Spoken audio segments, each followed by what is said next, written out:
Praise Lord, जय मसीह की। मैं स्टैनली मैकवान, मेरे YouTube channel Hindi Gujarati Bible study में आपका स्वागत है। मेरे चैनल को आज अभी इसी वक्त आप सब्सक्राइब कर लीजिए और परमेश्वर के ज्ञान में आप बढ़ते जाओ। नंगा भविष्यवक्ता, क्या कभी आपने सोचा है कोई भविष्यवक्ता नंगा भी हो सकता है? क्या कभी आपने ऐसे किसी भविष्यवक्ता के बारे में सुना है कि जिसने परमेश्वर के वचन पुकारा हो लेकिन नंगे होकर पुकारा हो? 1-2 मिनट के लिए नहीं, 1-2 घंटों के लिए नहीं, पूरी रात जो परमेश्वर के वचन पुकारता रहो, लेकिन पूरा नंगा होकर। और उसको खुद को मालूम ही नहीं कि मैं नंगा होकर परमेश्वर की वाणी बोल रहा हूँ, मैं भविष्यवाणी कर रहा हूँ, मैं परमेश्वर के वचन पुकार रहा हूँ। क्या आप ऐसे एक नंगे भविष्यवक्ता के बारे में जानते हो? मैं आज आपके सामने एक ऐसे भविष्यवक्ता को पेश कर रहा हूँ जिसने नंगा होकर परमेश्वर के वचन पुकारे। वो कौन है? और दूसरी बात, कहीं ऐसा नहीं कि आप भी नंगे भविष्यवक्ता हो? कैसे? वो जानने के लिए मेरे साथ इस वीडियो में अंत तक बने रहो।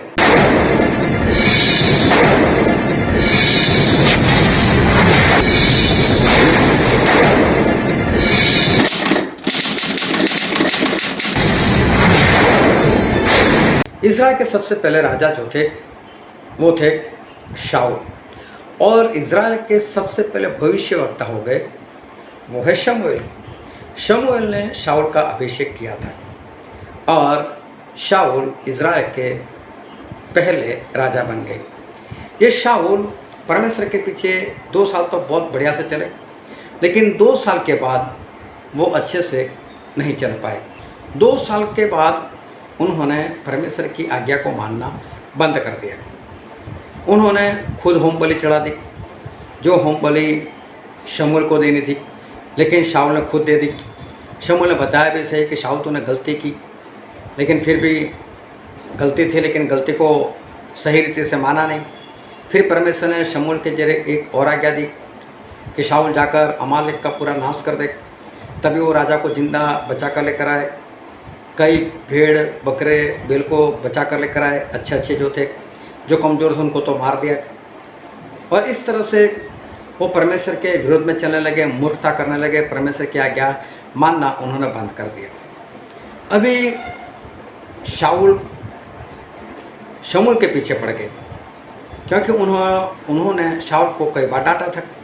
अभी डांट अच्छी नहीं लगती थी, मैं राजा और मुझे डांट रहे, बोले इसको ख़त्म कर दो।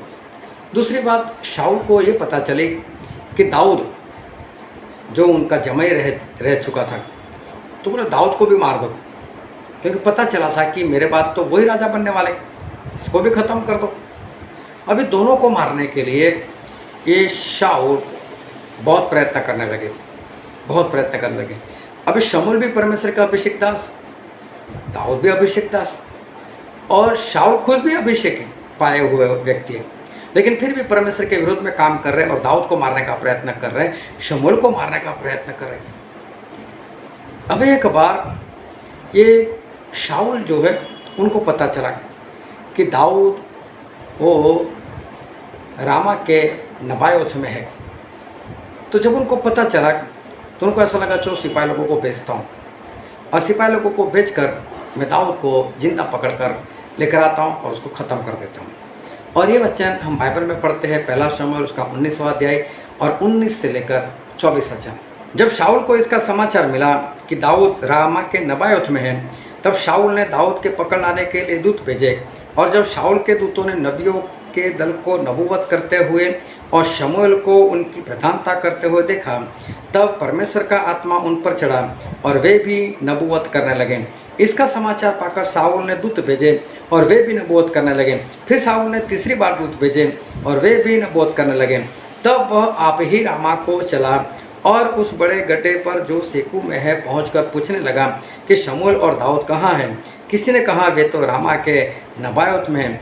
तब वह उधर अर्थात रामा के नबायोत को चला और परमेश्वर का आत्मा उस पर भी चढ़ा और वह रामा के नबायोत को पहुंचने तक नबूवत करता हुआ गया। अभी क्या हुआ, जब शाऊल को पता चला कि रामा के नबायोत में शमूएल भी है और दाऊद भी, तो बोले मार दो। तो कुछ सिपाही लोगों को भेजा और उनके सूबेदार को भी भेजा, जाओ जाकर उनको पकड़ कर लेकर आओ। अभी वो लोग वहाँ पर गए, लेकिन वहाँ पर क्या हुआ कि भविष्यवक्ता की मंडली इनको मिली। जब ये उनके अंदर गए तो इनके ऊपर भी पवित्र आत्मा आए। किन के ऊपर मालूम है? जो परमेश्वर के अभिषिक्त दास शमूएल और परमेश्वर के अभिषिक्त दास दाऊद को मारने के लिए निकले थे, उनके ऊपर पवित्र आत्मा। हाँ, ये मत समझना कि पवित्र आत्मा सिर्फ पवित्र लोगों पर आते हैं, ऐसे लोगों पर भी आते हैं पवित्र आत्मा, और ऐसे लोगों पर पवित्र आत्मा है। और मालूम है, वो लोग नबूवत करने लगे, मतलब भविष्यवाणी, और परमेश्वर के वचन पुकारने लगे।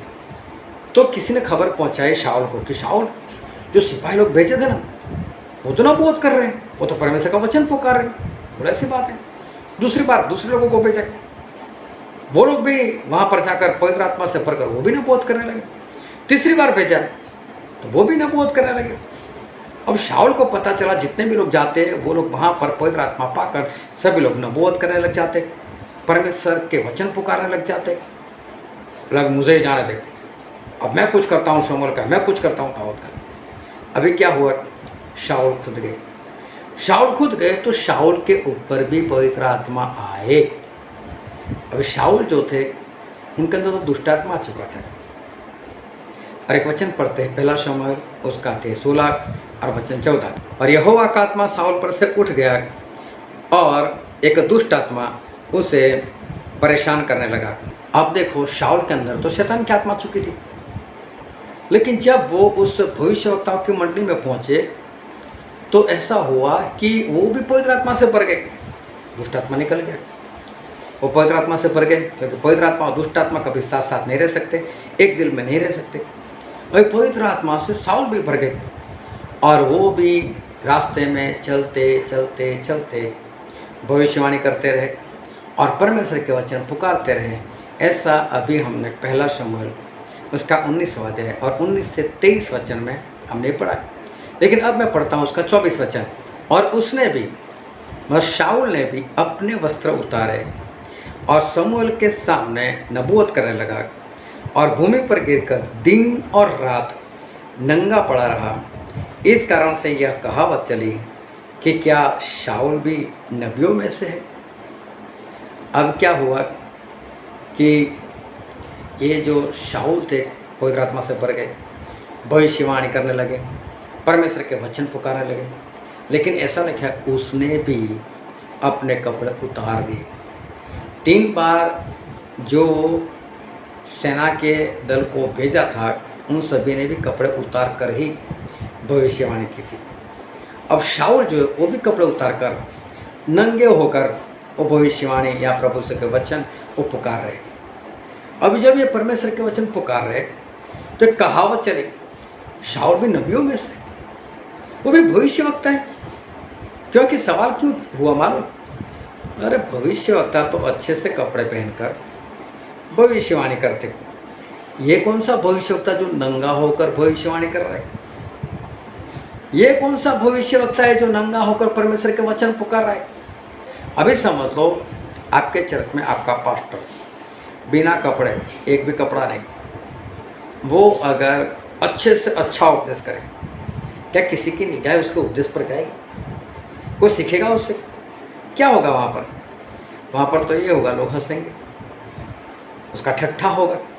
अरे नंगा होकर परमेश्वर के वचन पुकार रहे। तो शाऊल के बारे में भी ये कहावत चली, शाऊल भविष्यवक्ता है नबियों में से, कि बहुत सारे भविष्यवक्ता देखे, बहुत सारे नबी देखे, लेकिन नंगा होकर भविष्य वचन, नंगा होकर परमेश्वर के वचन पुकारना, ऐसा देखा ही नहीं। ये नंगाई क्या है मालूम है? नंगा मतलब पाप होना। आदम और हवा को परमेश्वर ने कपड़े नहीं दिए थे, लेकिन छुपे कब? जब पाप आया तब उनको पता चला हम नंगे। तो जो आपको दर्शाता है कि आप नंगे हो, वो पाप है आपके अंदर। क्यों आपको छुपने की जरूरत है? क्योंकि पाप है। पाप हमारा नंगापन दर्शाता है।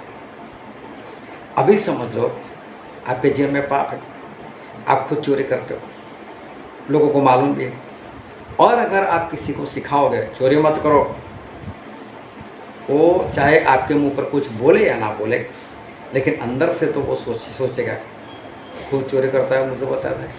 इसका मतलब क्या है? ये खुद नंगा है और मुझे सिखाना है कि कपड़े पहन। तो क्या क्या करें, मतलब कपड़े पहनना। तो बात ध्यान से समझना, नंगापन मतलब पाप। एक छोटी सी कहानी थी कि एक संत के पास एक माँ अपने बेटे को लेकर जाती और बोले मेरे बेटे को सिखाओ, ये गुड़ बहुत खाता है। संत बोला कोई बात नहीं, अगले हफ्ते लेकर आना, मैं अगले हफ्ते समझाऊंगा। अगले हफ्ते फिर वो लड़का लेकर वो औरत पहुंची। संत बोला बेटे ज़्यादा गुड़ खाना अच्छी बात नहीं है, गुड़ खाना बंद कर दे, आज से गुड़ मत खाना। लड़का बोलता ठीक है संत जी, आप कहते हो तो मैं मान लेता हूँ। अभी वो जो स्त्री थी वो हैरान हो गई, परेशान हो गई। बोले इतनी बात बोलनी थी तो पिछले हफ्ते बोल देते। तो संत को जाकर मिले कि संत जी इतनी बात बोलनी थी तो पिछले हफ्ते जब मैं आई तब क्यों नहीं बोला? बोले पिछले हफ्ते मैं खुद गुड़ खा रहा था, मुझे आदत थी, मैं जब तक ना छोड़ूं मैं कैसे बोल सकता हूँ किसी को? तो बात सही है। आज कई लोग ऐसे हैं, आज कई पास्टर ऐसे हैं जिनके जीवन में कोई सुधार नहीं, जिनके जीवन में आज भी पाप है, संसार की बातें। कई विश्वासी लोग ऐसे जिनके अंदर शैतान की बातें हैं, संसार की बातें, और बाइबल लेकर प्रचार अच्छा कर लेते, बड़ी बड़ी बातें कर लेते। लो ये कौन सी बात हो गई? तो लोग देखते ये खुद नंगा रहा, हमको सिखा रहे कपड़े पहन। ऐसे लोगों के ऊपर कोई भरोसा नहीं करता। ये बात बहुत बड़ी है, ये सीखने जैसी बात है। अगर आप में ऐसी कोई बात है जो अनाज्ञाकारी, नंगापन दिखा रही, तो आप किसी को सिखा नहीं सकते। शाऊल अकेले नहीं थे नंगे भविष्यवक्ता, जितने भी सिपाही लोगों का दल भेजा था वो सारे ऐसे ही थे। और आज अगर जो जानबूझकर परमेश्वर की आज्ञा जानकर भी नहीं मानकर लोगों को सिखाता है तुम मानो, तुम करो, वो भी नंगा भविष्यवक्ता ही है। वो भी नंगा होकर परमेश्वर के वचन पुकारने वालों में से है।